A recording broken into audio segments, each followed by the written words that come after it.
Katrina knows this, but I have to leave just before 6:30 tonight. Yeah. Okay, We're good to go. Bernie asked me to chair, and I listened to far too much rock and roll when I was young, so you gotta talk loud. I'm not good at that. I will do better. I have to leave just before 6:30 this evening. Okay, Yeah. good. All right. Katrina, are we ready to roll? Yes, Okay, anyway. good. All right, so, calling the, first off, everybody okay with me chairing? Yeah. No, thanks, okay, thank you. Okay, so, we need a minute taker, somebody to. Yeah, okay, great, excellent. Thanks, Sean. Any declarations of conflict of interest with, items that you see on the agenda? I will stay back from the community fridge if you guys are saying anything about that. Okay. Yeah, I just have an update too, Sheena. There's no decisions to be made, so don't worry too much. Yeah, I can give a little bit what Mayor Brown has told me today, so. Yeah, okay, good.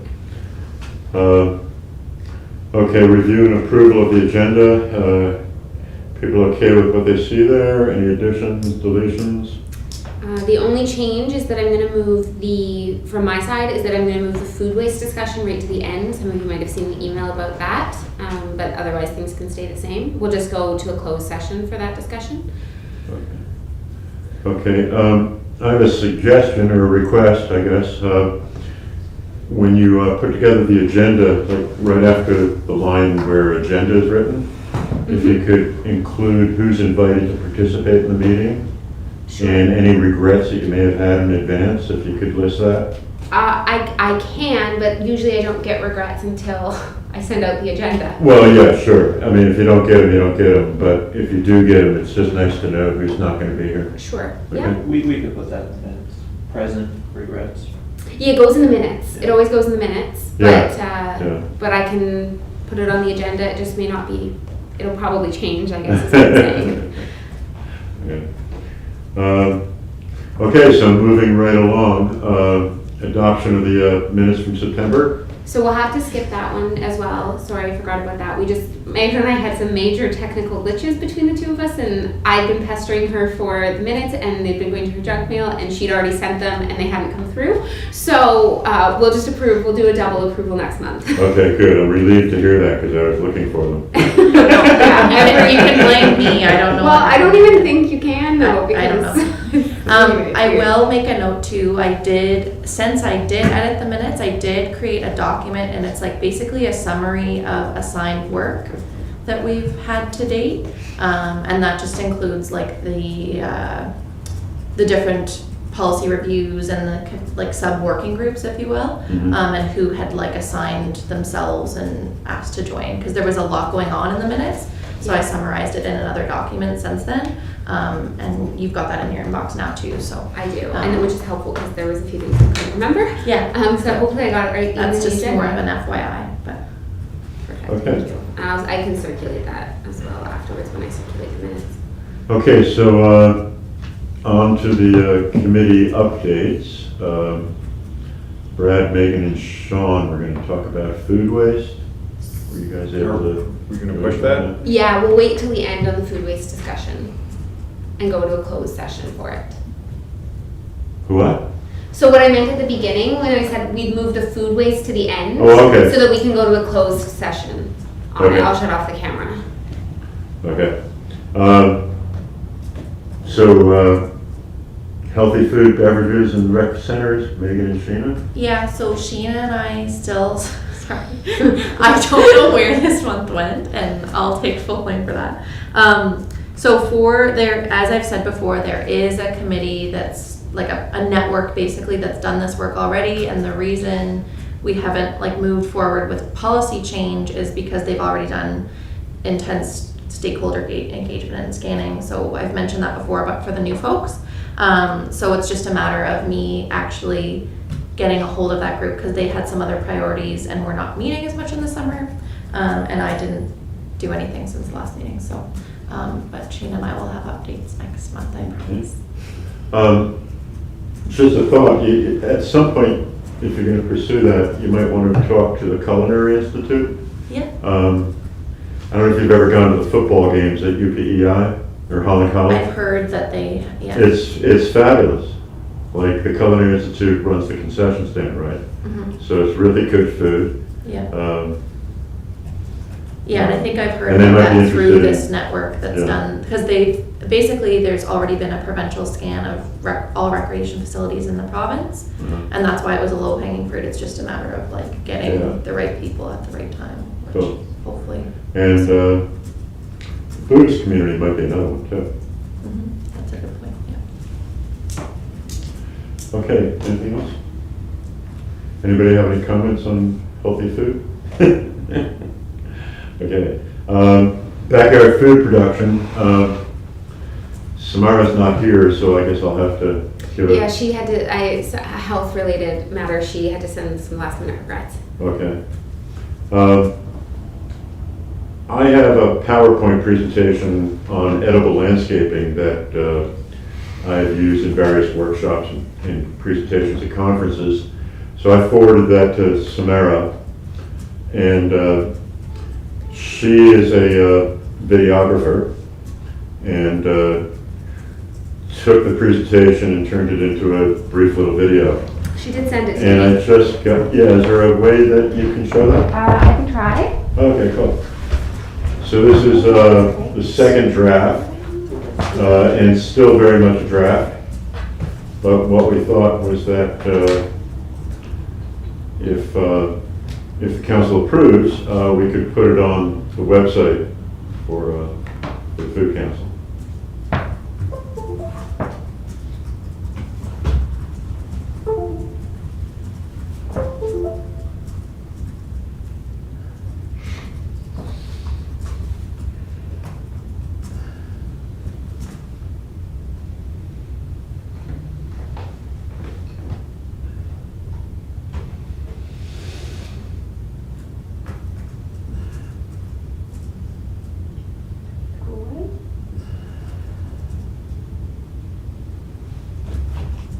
There we go.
That's awesome.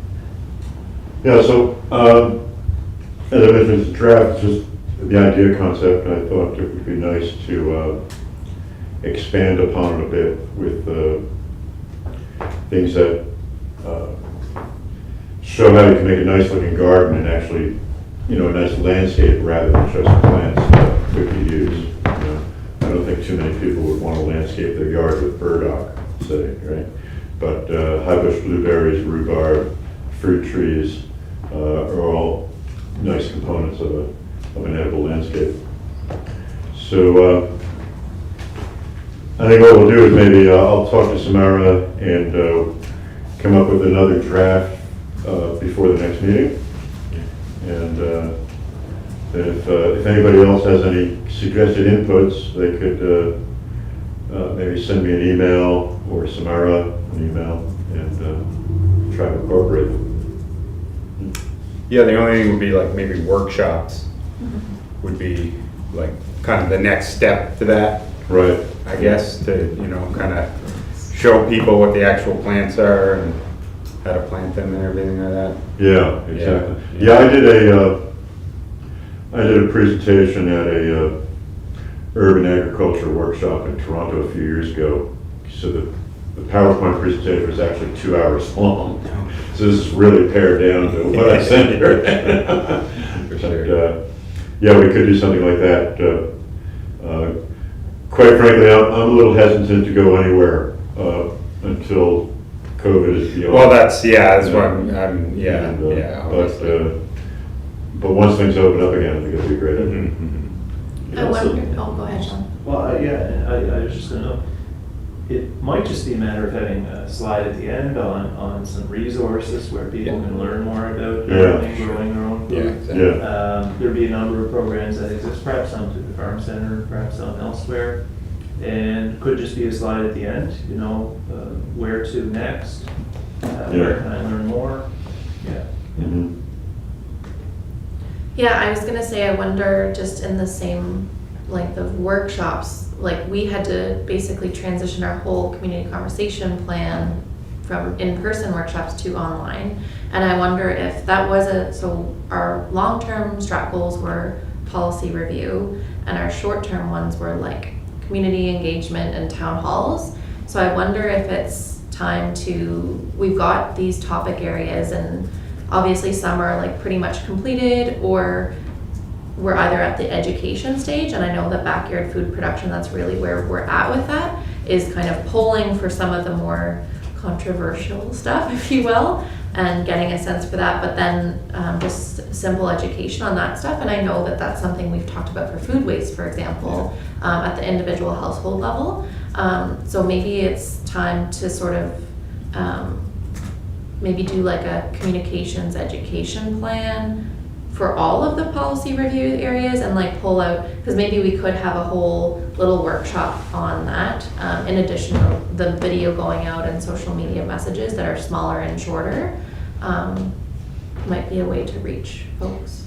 I think that's a good idea. I mean, that's something we talked about heading into the summer. Yeah. And the plan had kind of been for people to put that together over the summer, Yeah. which did not happen, which is Yeah. fine. Of course, summer's a busy time. Yeah. But maybe that's a good thought. Yeah, because otherwise I feel like that short-term community engagement town hall strat goal is just gonna kind of, I mean, we haven't done anything basically since that community food series, the community conversations about food series, so it could be time, like we've got the research, so. And now the Vax Pass is here, we can, require that, I guess. Yeah. But, I mean, like the bars are at full capacity if you Yeah. go out on a Saturday night.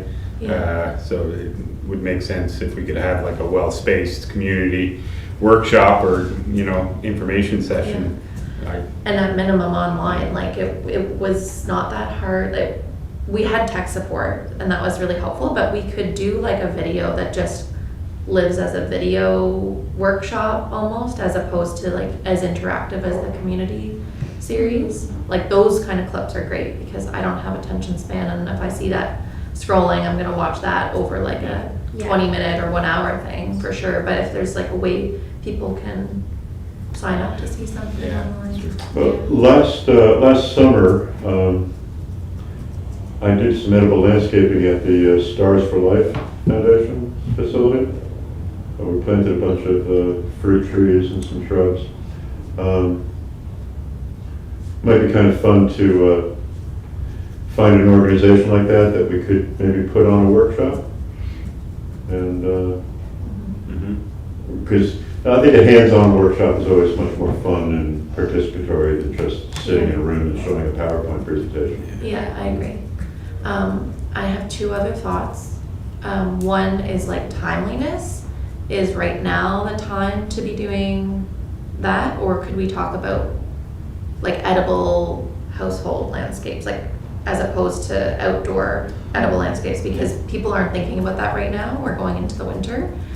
So just timeliness, something to think about. And I lost my other thought. Oh, was the other piece of this whole backyard food production. Like I know that you have a strong skills and expertise in edible landscape, but there was a ton of research that was done on like poultry and things like that. And we had started talking about comms plans for that. So maybe that's something we can get information about now, and then come the new year, we're then ramping up messaging and workshops about skills. Mhm. Were the comms plans like just doing polls to see what people thought about Yeah. it? Because I'm still not sure, like, for the chickens aspect, like what's Yeah, I think it was. what's the benefit of I think it that? was for our sake to like leverage why we would propose something that like, hey, 60% of the people that responded to this are interested, because we Yeah. don't have a baseline for that right now. But at the same time, it is, and that was definitely the purpose, but it is still tough, I guess I would say, that if that's the approach taken, to like consider how you can get a well-rounded Yeah. Like response. It's only because gonna be it people will only along mean there. something if, Yeah. you know, if it's only Mhm. 40 to 60-year-olds on Facebook, for example, Yeah, that doesn't hold, it's not holistic, yeah. it doesn't hold like that much weight, I guess, with council, as opposed to if you've like got the breadth of. Yeah. Mhm. Yeah. Anyway, those were my two comments. Like, I just don't want to see that piece get lost, and like, if that can be somehow in tandem with all of this, and then timeliness of what we're doing, like, maybe Phil, there's stuff like within households for the winter that, and we can teach Sure, yeah. skill building, and then like come the spring, we're actually talking about the landscapes. Right. And Jordan, you have any thoughts? Yeah, no, I think the idea of indoor gardening is an excellent one. And even like I know my younger boys, like they have sort of tried it and they've tried to do sprouts and greens, and we've like done YouTube videos and tried to figure it out. And I remember there was like a lot of discussion around the sort of preteen set over trying to do that. Like I think indoor gardening is great in the winter. I think there'd be a lot of uptake on that. Yeah, we could also think about doing something for families. Like it's something that works really well for the whole family, kind of like a productive winter activity. yeah. Ours didn't work out, by the way. It was Maybe short-lived, maybe if and then I think we you had continued skills, all the then stuff. Yeah. But how do we have better instruction? Education. Who knows? Skills. Shannon, what do you think? It's really the same thing as Megan said, that, Yeah. you know, we will just do the skill works later, and, education more even to the people. And I know that garden initiatives, there is a group now, so whoever has the landscape, so they will, if you don't want to do the, I heard that they will come and Right. do the work, and they will Yeah. partner with you guys and do the Yeah. gardening and stuff. We can involve them and, see how they are doing. We can involve with that groups too. Mhm. So they're doing really good. It's only a couple of people they are joined now, only 20 members in their group. So they will go, if you have land, they will go and do the works. They will, plant or work gardening or whatever they want, they will do it. So if you don't want to do it, so we can Yeah. involve them. Do we ever do, this is like off topic, it's not on the agenda, but do we ever do anything with schools, or has that come up? Like any sort of, What do you mean? just any, do we ever work with schools in any way? The Charlottetown Rural has a greenhouse that a couple of years ago I helped them start it up again. And then they planted a bunch of, they created a bunch of raised bed gardens outside.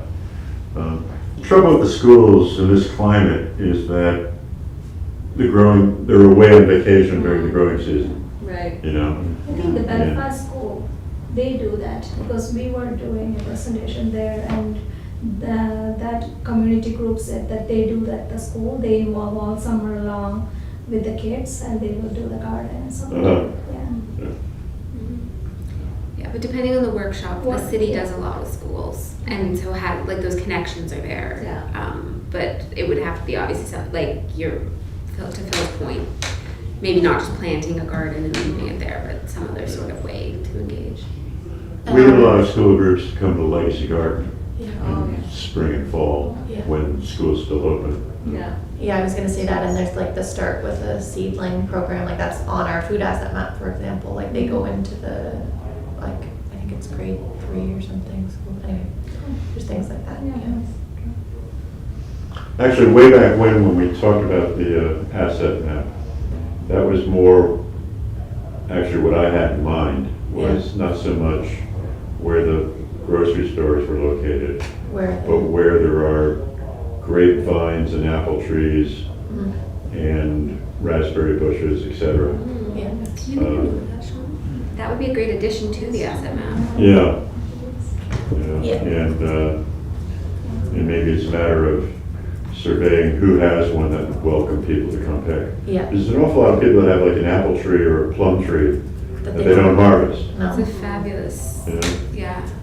I don't see why that couldn't be integrated into that. And then at certain times of year promoted, Yeah. like, you know, that as a promotion tool for the asset map, Yeah. promoting that we have these harvesting opportunities identified on it or whatever. Yeah. Yeah, on like Facebook and like social media, people are always asking things like that to just random Yeah. people, like where can I go for blackberry bushes, where can I go to pick, wild things like that. So I think I think that would really, I think there's a need for that, for sure. Yeah, and it's definitely why we started the food asset map, as Phil said.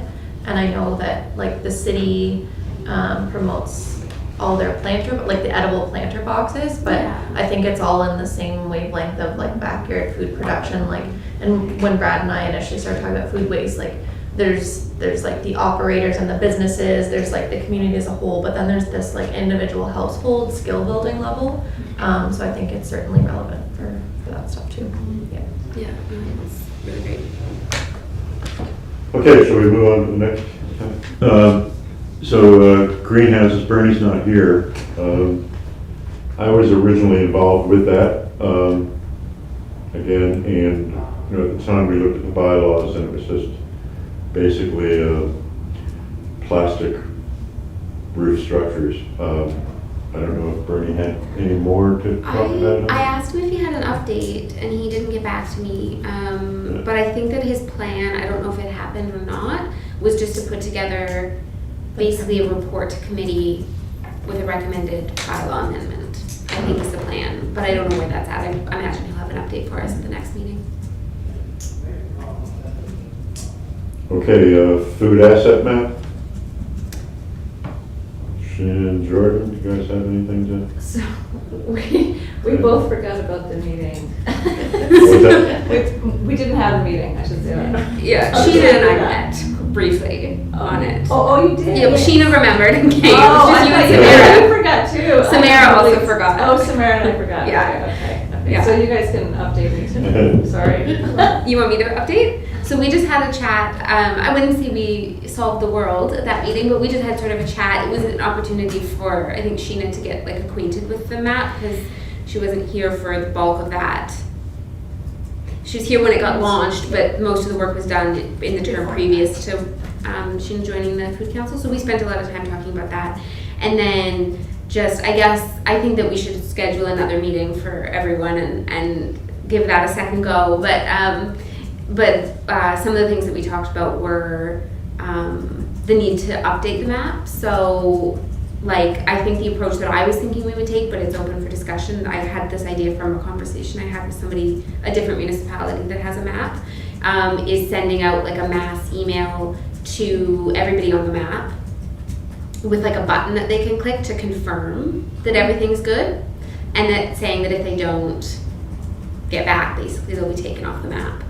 Because that way it's hopefully, I mean, there's potential problems and like people don't check their emails and we'd obviously monitor for bounce backs and stuff, but I think we need some way to be taking things off that have closed or gone out of business.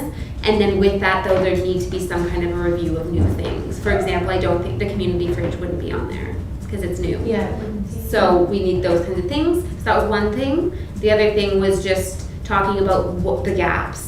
So one being a really interesting idea to have things like cleaning opportunities. The other thing that's been this ongoing conversation are, farms outside the city and local ratings, things like that. So I think that we can talk amongst ourselves what the most interest is there.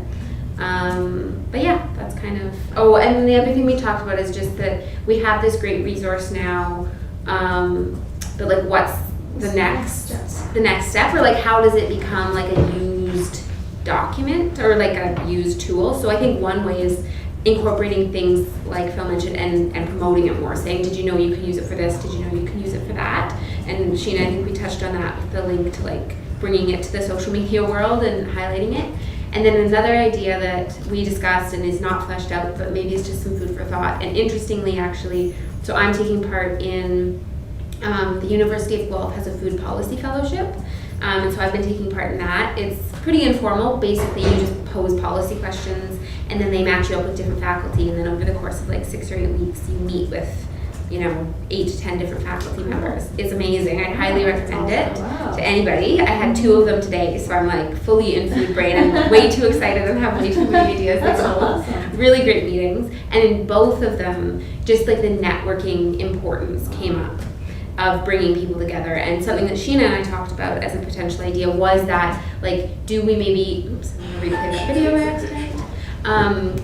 Do we take a look at the asset map? And I mean, honestly, we could pick interesting combinations, or there's part of me that would want to like throw it into a scrambler and pull people into conversations and just almost, of course, we'd want to facilitate in some way, but just see what happens, like see what comes of those conversations, see what ideas and collaborations come. And obviously it's not fleshed out. I think we need more structure than that, and I don't quite know if it's something we even need to do. I know that there's PEI is a different ball game than other places. People are so much more connected maybe than they are, but just some way to actually, because the whole goal of an asset map is to see what's there and then make connections. And I feel like right now it's not actually serving that purpose. But Yeah, I feel like we've done work to get it to this stage of what it is. Yeah. And if it doesn't go anywhere, it's just gonna be like this side of test thing. But Exactly. there's so many opportunities. And why we started this was like Phil, you brought up that great example, is that's why we started doing this kind of stuff. And Yeah.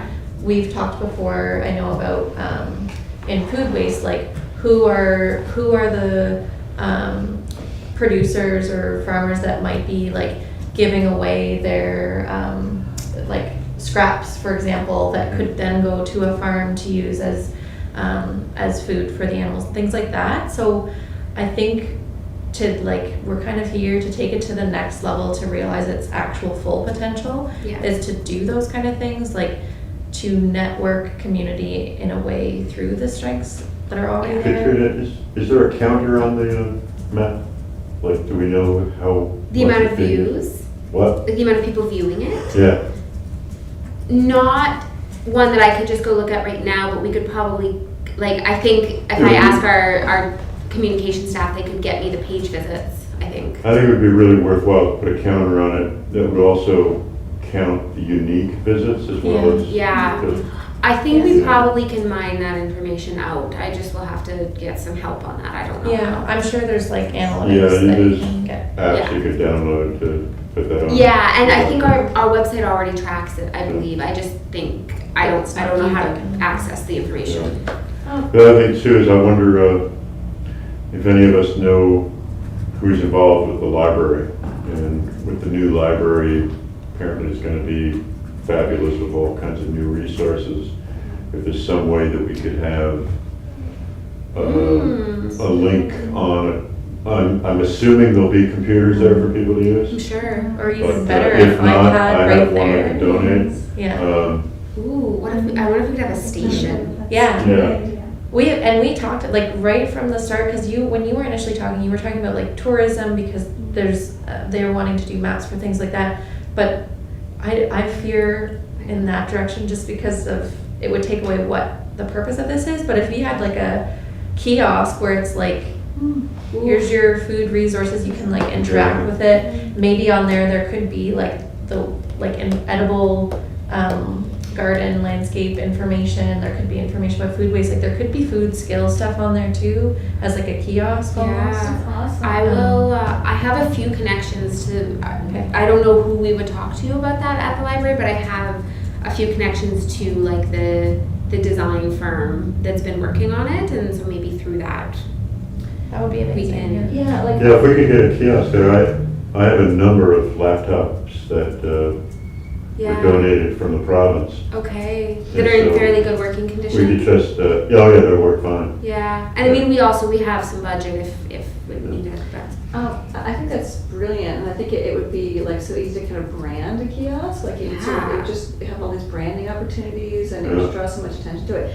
I was actually thinking, sort of on the other end of the spectrum, like very analog, but I think the two could really work together, is I was thinking like maybe, like I have this this map from the 70s. It's called a literary map of Canada, and it's this like map, and an artist like created, like just drew kind of like famous books and famous authors all around Canada, and it's just really cool. It's just really beautiful and really cool, and now it's kind of a collector's item, but it's been reproduced and it sells, like it's on Etsy and whatever. And I was just thinking about maps like that, like really graphic visual maps, and I was thinking it might be interesting to think about maybe commissioning an artist to actually like draw an actual map of the island and actually show some of where these food assets are. And I think it would actually be, if it was done right, like almost like that downtown one, you know, that you see everywhere, where it's very cute and it's informative, but it's also kind of a work of art in itself. That something like that could be really interesting, especially if we do have a kiosk at the library. Like imagine having sort of like a real life big wall map, sort of drawing Yeah. people to the area where there's also the kiosk, which is, you know, very, very digital. Mhm. I like the idea a lot. Yeah, we have to remember that we're the Charlottetown Food Council, not Yeah. the PEI. But maybe But it could Jordan be can a get us a Charlottetown. grant. Could be true. One, Do that. one existing resource to keep in mind, I mean, not sure. it could serve as inspiration for the Charlottetown graphic version of a food asset map, is the Food Island Partnership, I believe it is, in partnership with the province, has developed, I think it's a local food map. And it basically, it's that graphic, there are different icons indicating where you can buy local food, whether they're farmers markets, whether they're food and vegetable stands, and this sort of thing, and it is province-wide. So that would be one thing. Can you share that link, Sean? Yeah. I don't think. Yeah, the Food Exchange has done something Yeah. as well. I don't know if Okay. they did it in partnership with the Food Island Park. But I think what Jordan's talking about is something more artistic that would be Yeah. kind of fun to look at rather than just. Yeah, I think people might even buy it, you know? Mhm. Yeah. Well, people love those, like, yeah, I think you know what I mean. I'm not Yeah, articulating I know, anything, I know but you- yeah. yeah. Yeah, right now tourists buy the shipwreck map. Yeah. I do like Yeah, that. you can be a little bit more Yes, positive. I love that one. Yeah, Sean, sorry, I think you were maybe going into another train of thought, but I don't, is that a new one, or is that a link that you can share? Or is it Yeah. the Food Exchange one that's been around for a couple of years? I believe it's through the Food Island Partnership, Okay. and its name is something to the effect of like a local food map or something like this. Yeah, so I can definitely circulate that link. Okay. It's funny that. Yeah, I'm just looking right now, and are you sure they've turned it into a map, or is it possible it's a list? It's definitely a visual map. Okay, because I found like a list of local food, like local market kind of things. And it may be hosted on a provincial webpage. Okay. I'll do a little digging, Yeah, track great. that down, circulate it to the committee. Yeah. or to the Yeah. council, right? Yeah, I know. I was surprised too. that we- Yeah, I'm sure I would have, anyway. We don't have restaurants on the food asset map. No. do we? No. Yeah, and so that I made a couple of notes. So some next steps for the food asset map work, I think, is part of like all of these discussions, is like how to translate it into like a more interactive tool, better connecting people to each other. But some of those gaps would include like where you can actually clean certain things for free, where you can maybe, there's just the categories that were there, it was the baseline, and we didn't go into the weeds of other areas. But the food waste, as an example, that would be when restaurants are not on there, because, and I know it's probably going to be part of the discussion about the ag letter, because we got into a bit last time, but we decided to just launch the food asset map without the restaurants because we didn't have a definition of local. We remember that conversation. It was Well, like, yeah, I mean, there's not a lot of restaurants that are using local products. exactly, and on so the do we island. want that on, like, yes, they're a local food asset, but do we talk about local food procurement? Are there different tiers? So I think that's a whole other piece of the food asset map work, even though it's tied to probably this later agenda item. And then to Phil's earlier point too, like, I know we just listed programs that were kind of, we knew about or we could find information about, but what's lacking to me is sort of like the really community champion or like individual knowledge and expertise. Not that we want people's, like, I don't want Megan Adams' contact info on there, but just is that a category that fits into one of the existing categories on there that needs to be explored a bit more? Because there's just a ton of individual knowledge that folks have, that how can we support the sharing of that? There's like Facebook pages like the food exchange and things like that, but if you're not on that, then you're probably not getting that information. So anyway, that's all I wanted to say. Those were some gaps that I've been thinking about since we last And maybe launched. there's, and I don't have an idea, like I have things spinning, but they're really not, they're just popping in now, but like with the more neighborhood stuff, like Yeah. maybe it's something that fits within the realm of the food asset project, but not on the asset map itself. Exactly. Like somehow connecting those in other ways, like Yeah.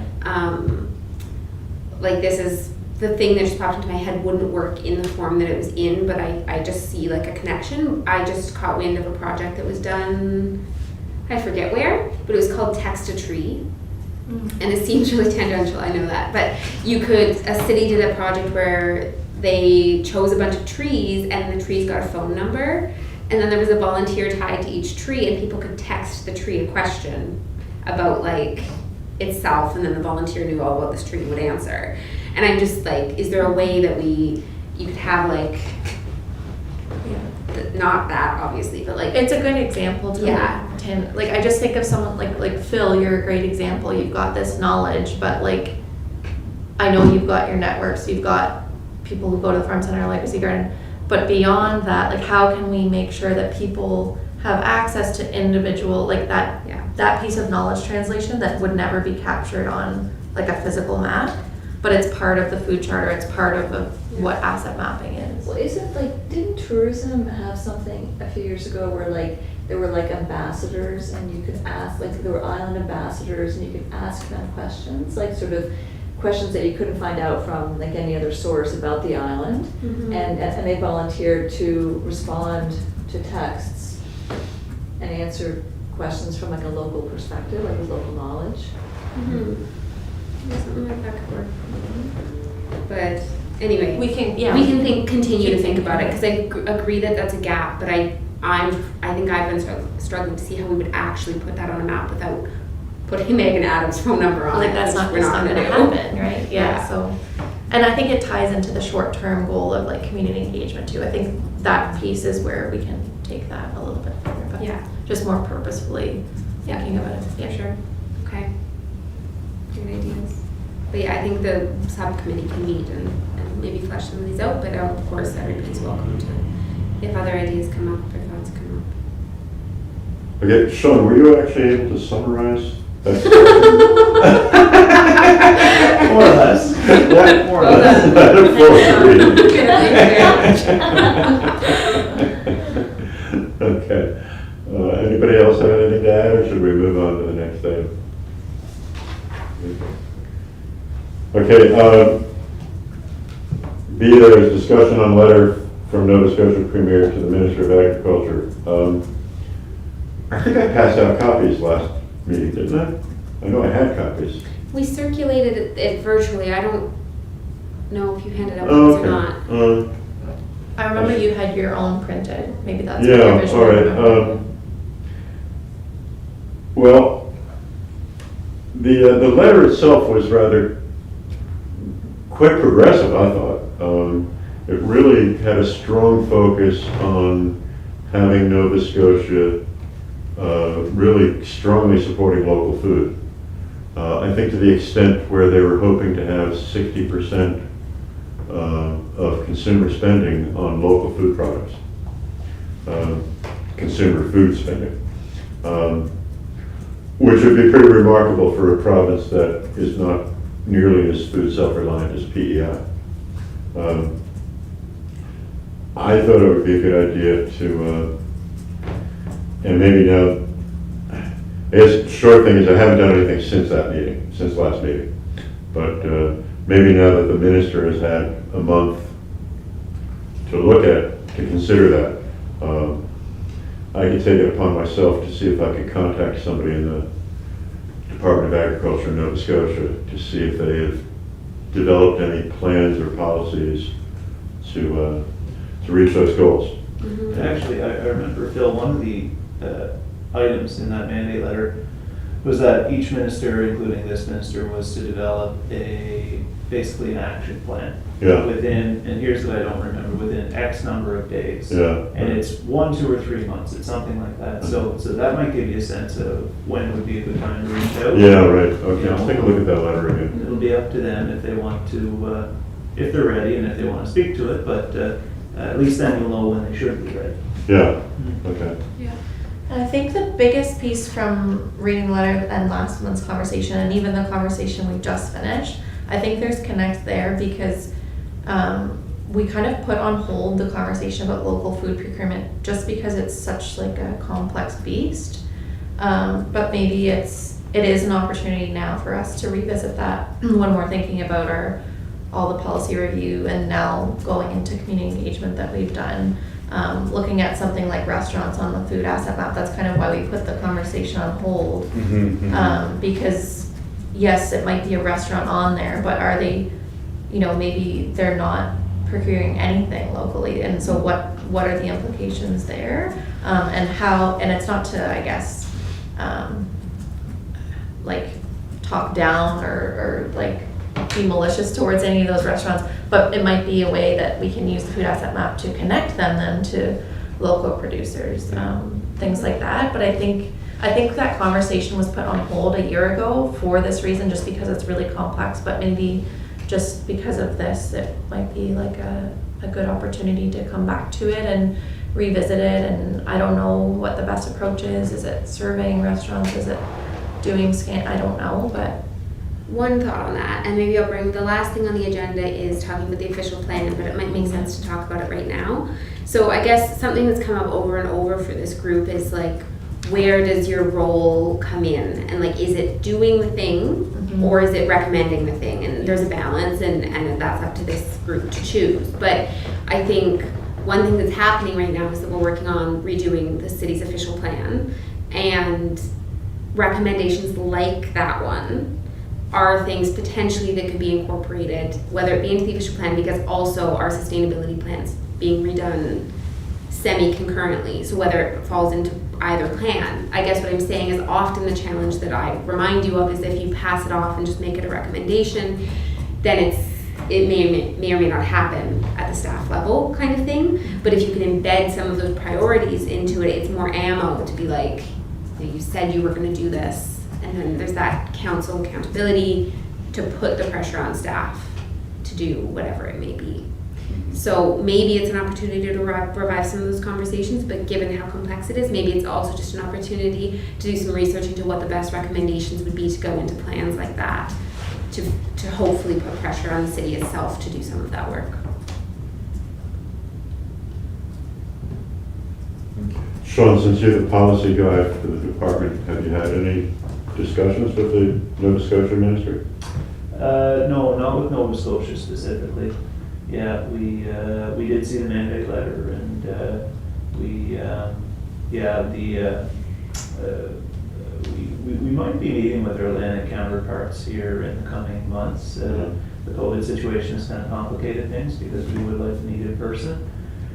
Yeah, it'll be interesting. We hope to learn a little more about how they plan to implement that local food promotion. Yeah, what I was thinking was that if their schedule keeps where they're developing an action plan, it might be worthwhile to see if we can get somebody to call in and join us at one of these meetings. Yeah. Telephone.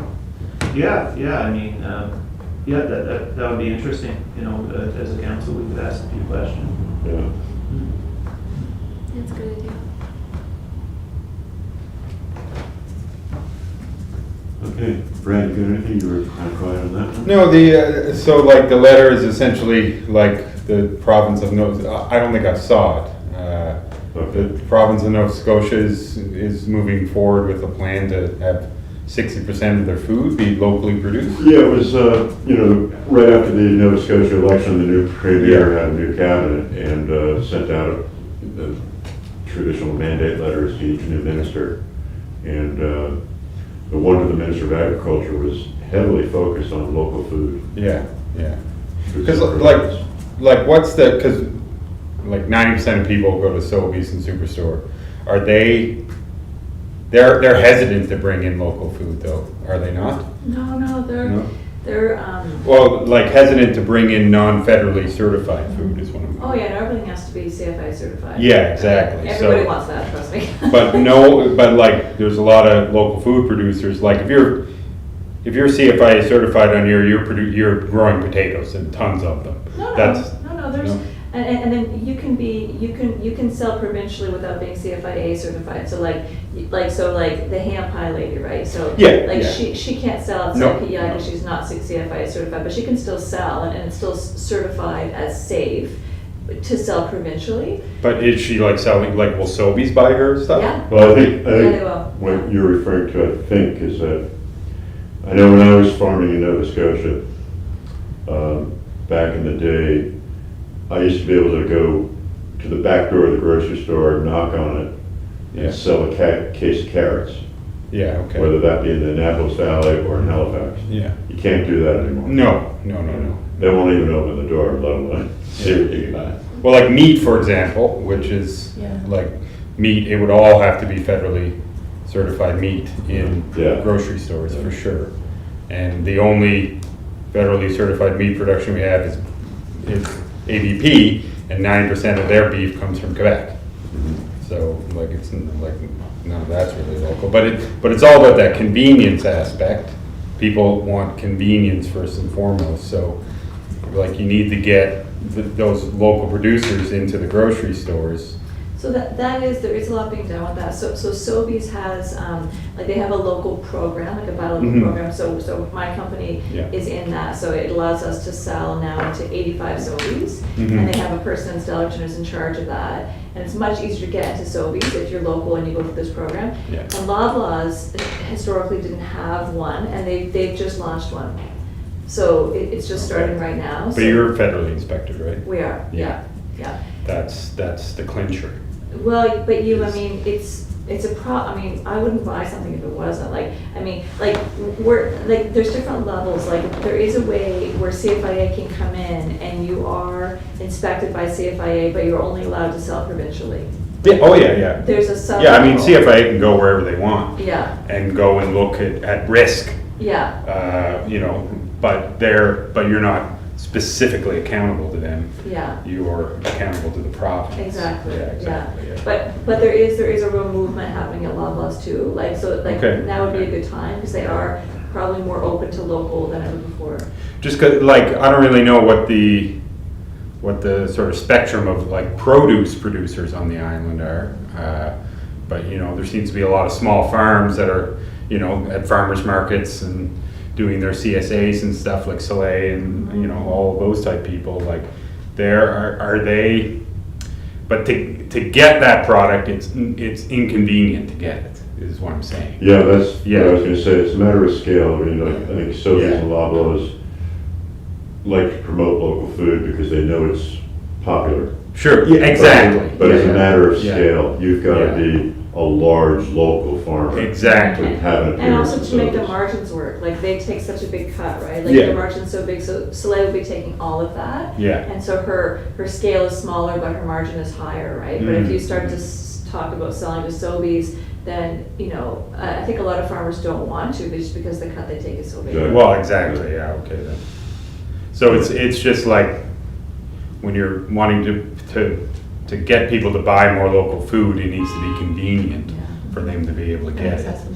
The food asset map is a good tool Yeah. to make it more convenient so people can see, but even still, if they have to go here to get their produce, here to get their meat, and then there to get their toilet paper, that's too many tricks for people. Especially if they don't have a car or they work Exactly, 2 jobs yeah, and all of yeah. those things, Yeah. yeah. I think, I'm sorry I have to go, so Mhm. I'm not gonna cut the conversation off, but, I think these are all like, this is where my wheels are turning when you initially brought that letter up, is the conversations we've had about local food procurement and how it ties to our food asset map, how it ties to, you know, our actual food system, and how can we improve those things to make it easier for households and producers and business Mhm. owners and things like that.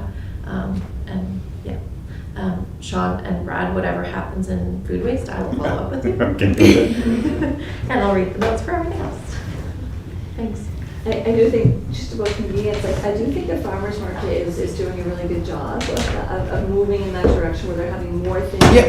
And the online shopping is awesome. Yeah, And yeah, are it's they been- delivering now? They are now, Yeah. Lee's delivering for That's them, yeah. huge. But, yeah, I mean, like, you know, in the farmer's market, it's also a social thing, you know, people like going and seeing their friends and going around getting samosas and, you know, and, you know, all that sort of stuff. It is like an outing.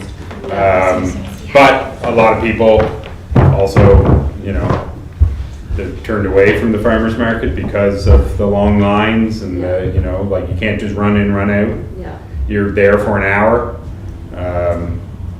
But yeah, it's just linking that food asset map, and we're seeing where the food asset map is a valuable tool when we're talking about local procurement of local foods, because people just don't know how to get it. You Yeah. know, like they want local foods and things that are grown on the island. I find are tastier because of the soil.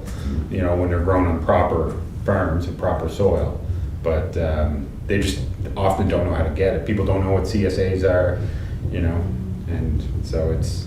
And for newcomers too. Yeah, exactly, yeah, It's yeah. super simple. Yeah. And just, we can talk about this more when we, I mean, it's a small group, but I do want to say that one of the additions I'd like to make to the food app is seafood producers, right? Like, Yeah, absolutely. which is like the main thing that, like, really, that we export from the island. And there's actually a lot of, like, there's canning going on that we're involved in.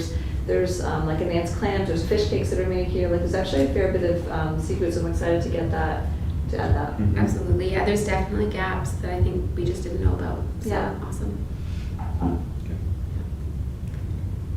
Cool. Okay. Okay, first, before we start with the community food, or the community fridge report, does everybody know where it is? And if you haven't been there or seen it, it's right by the Lions Club, next door to, across the street, whatever, from Murphy's Pharmacy there. Oh, okay, yeah. And from my perspective, it's been incredibly successful. We've been supplying it a couple of times a week, and I'm always amazed at how quickly the food is disappearing. I am concerned about how it's going to maintain itself on a volunteer basis and how you're going to survive and maintain it through the winter, but I guess that's what you guys have in mind. So, Yeah, I don't know, Sheena, do you want me to just give an update from the committee, or do you want to give us an update on the whole project? Like, you mentioned there was something that you wanted to. No, I was just updating today to Mayor how much food we were providing and that Okay. kind of stuff, you know. Sure. Yeah, so within 2 months, more than 1,000 meals has been gone, like the hot meals, within a couple of. more than 1,000, huh? Yes, Wow. yeah, That's so Bland Seafood, Pure Kitchen, ourselves was the 3 hot food people we were providing. Now, Papa Joe's started yesterday. Okay. So they are putting, then Outriders, yes, Sunil works there, so he just put from there too. Then who else? Yeah, Bombay Cuisine said they will start putting, but still they didn't start yet. Yeah, but the hot meals, yeah, for within 2 months, it's been more than 1,000, I would say. Amazing. Yeah. So the grocery is like lots of people from different places, different neighbors are putting, right? Like Heartbeats, Legacy Garden, Farmers Market. Farmers Market is incredible. Every Saturdays there is a community fridge in the Farmers Market now. So all the vendors at the end of the market, they are putting the food, extra food in that fridge. So someone will collect, like Bernie or Jill or ourselves, we'll go and end of the day we will collect that.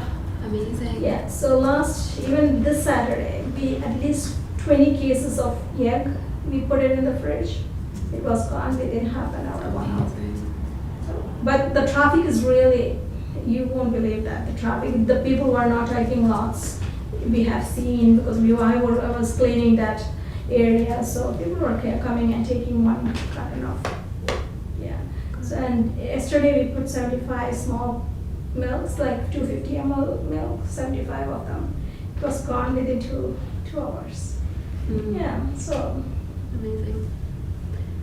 I was talking about two concerns about the waste. So Mayor said to talk to you, because we are not using that waste. We have two bins, like the compost and the waste. We are not really using much, but the public is putting the garbage in that bin like crazy. So it's filling up within 2 weeks. So Mhm. we are paying every 2 weeks. I think it's $80 or something like that. But the bin is getting full within 2 days or 3 days. Could you get rid of them entirely? What's that? Do you think you could get rid of them entirely? Like every day, I was. No, like just not have them anymore. But How large are these bins? same like a household what we have. Oh, okay. Yeah, same bins. We have 2 bins there. Could they be locked? Like Like a bike lock, How- that kind of thing? there is no shed or anything like that for the garbage, right? But Feel like there's maybe- a dumpster at the farm center, but we have a padlock on it. Yeah. We have to pay a big amount for that. This is $80 for 2 weeks. Yeah, but I thought at the last meeting we had a discussion about Yeah, somebody someone looking at will seeing if go and Island talk Wastewater about would it. volunteer. Are the for all of it. people using the The public is using that, yeah. Yeah, I know they are using them, but are they supposed to be? Like, is the purpose of having them there for the people using the fridge or for like the volunteers who are cleaning The the fridge? volunteers and the, whoever puts the vegetables, we just throw it away if it's expired food. or, Yeah. if it's the vegetables and stuff, if it's rotten or, yeah. So Yeah. it's not much we are getting. So we do every morning and evening, the volunteers are doing the cleaning and stuff. It's not much garbage we will just get. How much do you think you'd get? We will, it's enough for 1 month. We thought we will be able to use that bin, for 1 month, but it's not. So what's being dumped there? Is it food Every- waste or No. everything? Clothes, shoes, Yeah. everything. What if you Well, maybe just like Katrina said, is maybe the best thing to do is just not have it there. what if you just had I know you have like a little closet like Yeah. there for supplies. Yeah, but it's smaller, right? What if you got a small one and put it in there and like I don't know that maybe this is too inconvenient, but like I literally live a block from there. Yeah. And what if you stored kept only one of them and put it at my house or something like that? And just kept a little one in there so you didn't have to take it every time and you just dump the little one into that, Or even if like Papa Joe's or some other place would allow you to dump it. to into dump it theirs. there. Yeah, even the Lions Club, we don't want to bother them, and they said that it's to keep separate Yeah. from theirs, so that's why we thought we will just. Papa Joe's is right there, and they would have so much, like it'd be nothing to add a little bit to what they're throwing out. Well, although they're probably, I wonder if they're sorting though. Well, this isn't sorted. No. Well, it it's not isn't, but there. it's People supposed are to be. putting everything No, is- but if you got rid of yours entirely, and so what do you guys need to put? Is it just compost? Both we have. Compost and And the waste? waste too. But you are sorting it. We are sorting it, but at the end of the day, public are putting But it it- together, so. But if you had like smaller ones and it was sorted, and then like if every day, whoever's volunteering at the end of the day could just dump it into Papa Joe's compost and waste, if they would allow that, like it's right there, We never talk about. and not have a big one at all? Yeah, like surely somebody, Yeah, someone nearby, like a business or, yeah. yeah.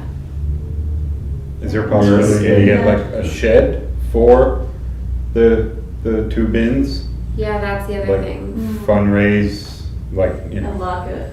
You know, and then have, like, yeah, I mean, that little shed will be real smelly, but, you know, If especially if on a we're hot looking day. at locking up the bins and building a shed to lock them in, probably lock the actual bin, right? Like, I don't think you can.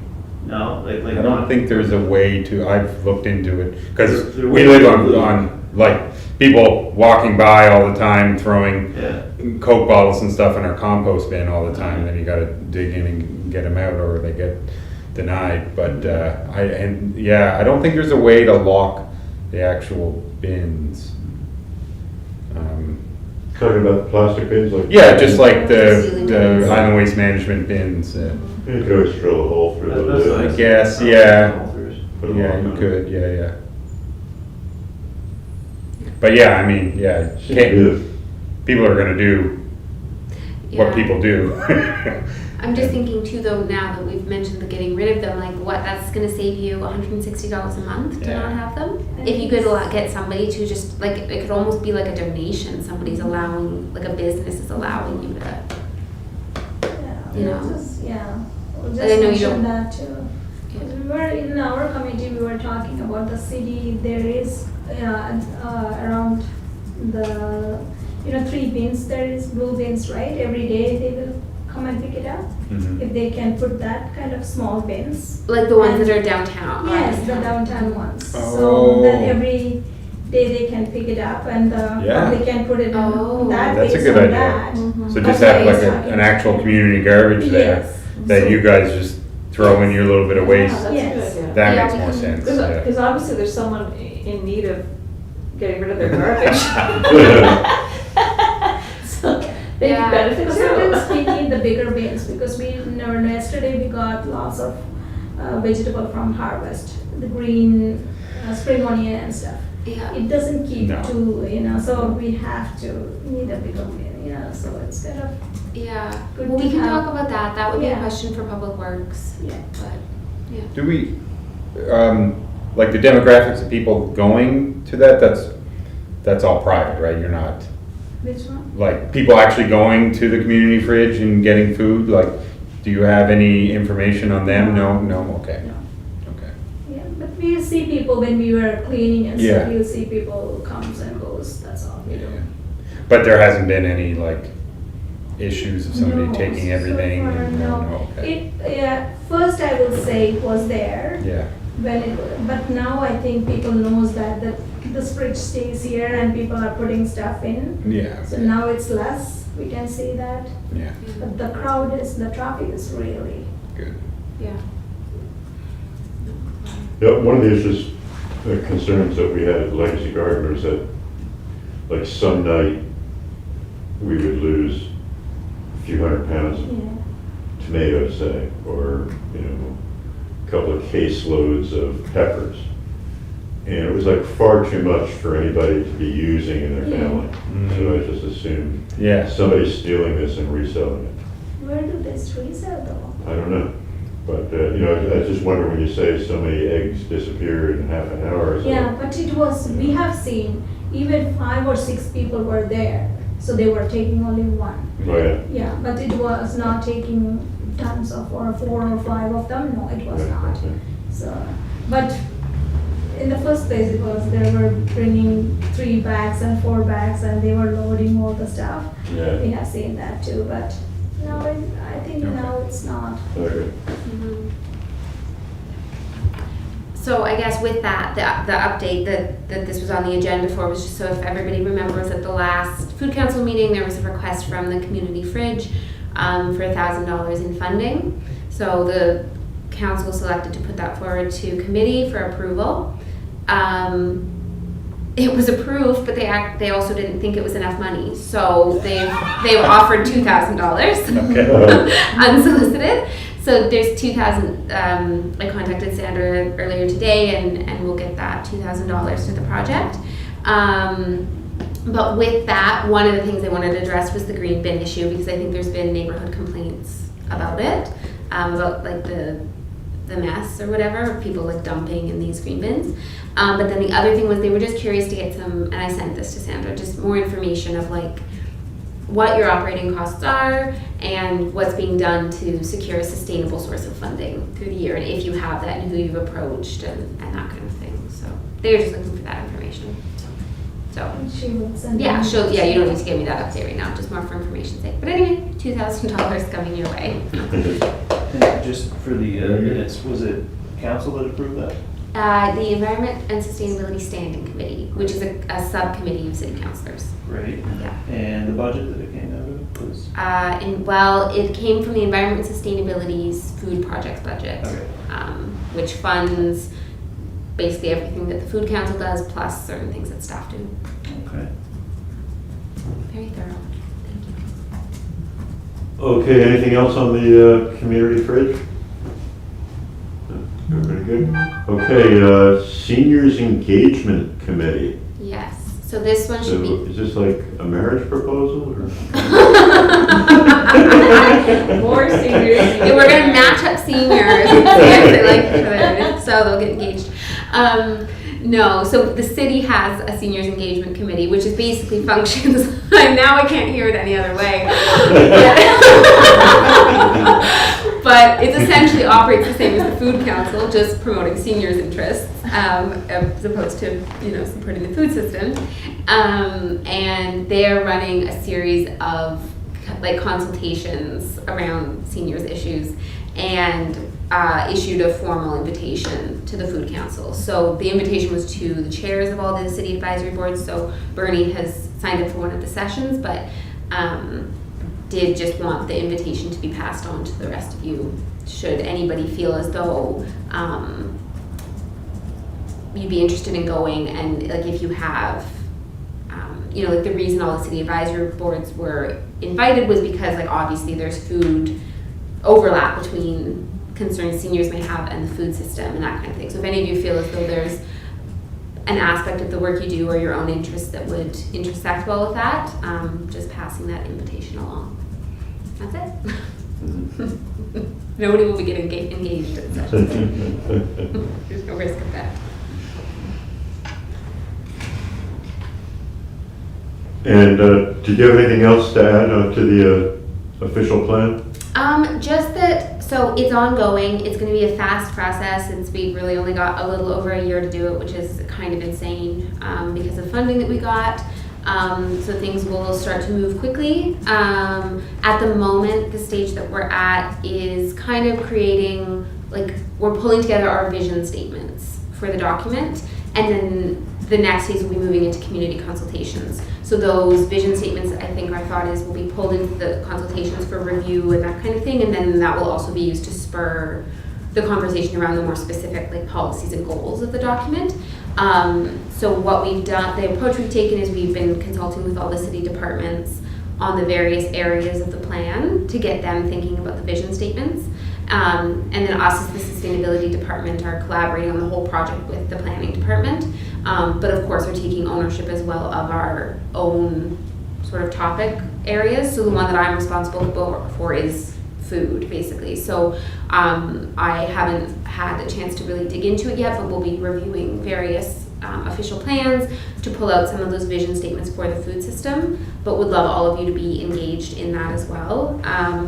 So if you have particular thoughts, I guess at the moment, the frame that it would be within would be like those big scale, like topics, and more like guiding statements. Like this is what we want to promote, what we want from a city perspective, our food system to sort of look like, I guess. That maybe isn't quite what I want to say, but anyway, once I've had them put together, I'll circulate for feedback, but would also be more than happy to, if you guys have thoughts or want to do any research or anything like that, for you to send ideas my way. So just sort of that beginning. So will there be any public meetings? Tons, yeah. Yeah. There'll be, but probably starting early in the new year. But I guess this is just an early opportunity for the Food Council to be involved. There'll be many, many more opportunities for the Food Council and general members of the public and other stakeholders to be involved. For now, if you'd like a say in some of these early statements, it's an opportunity. So how would we go about that? Through me. Through- You let me know. Okay. And when you say vision statements plurals, would that indicate that there will be different statements for different bodies? If so, which ones? Yeah, so there'll be, I mean, I'm not sure off the top of my head all of them, but for example, we've consulted the Water and Sewer Department of like what their vision is for the state of the work that they do in the Public Works Department and Asset Management, Parks and Rec, and then there'll be overlap between some, so certain things will get pulled together, but our starting point is what are all those different visions for the way that our city will look in the future. Great. So is this an invitation to simply provide some input or to actually participate in developing an official plan? At the moment, it's an invitation to put forward ideas towards the vision statements, and there'll be opportunities for further engagement in the future.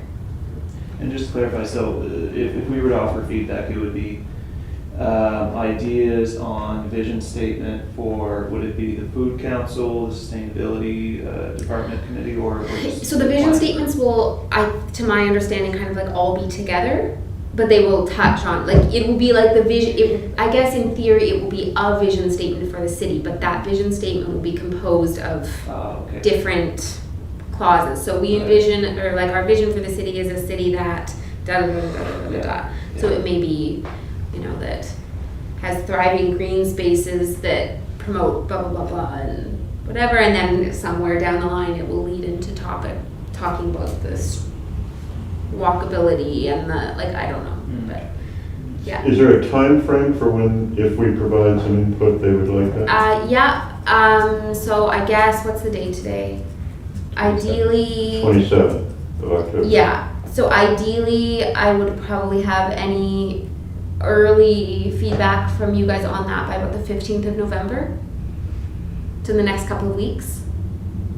Yeah. There'll be, as I say, this is hardly the final opportunity for engagement, but yeah. Well, it seems to me like it's a pretty significant opportunity. Given that time frame, I don't know how it works for everybody, but what I was going to suggest was that this be a sole agenda item for an upcoming meeting. And with Sean being a policy guy, maybe he facilitates the discussion. Yeah, I'd be happy to help out in any way. It sounds like the timeline may not work in relation to our next meeting, but any. Well, I don't think it's a bad idea. I mean, there will be, the vision statements are one component of an official plan. There will be many others, and that will get much more into, well, not so much nitty gritty, that's not really what an official plan is about, but that will be more detailed. So it wouldn't be a bad idea to have that conversation, and I need to have a draft of other things done before then, and I can put together that draft and circulate to you for that kind of early input. But that can also then spur a conversation at the next meeting for revision, because it still won't have hit the public level at that point.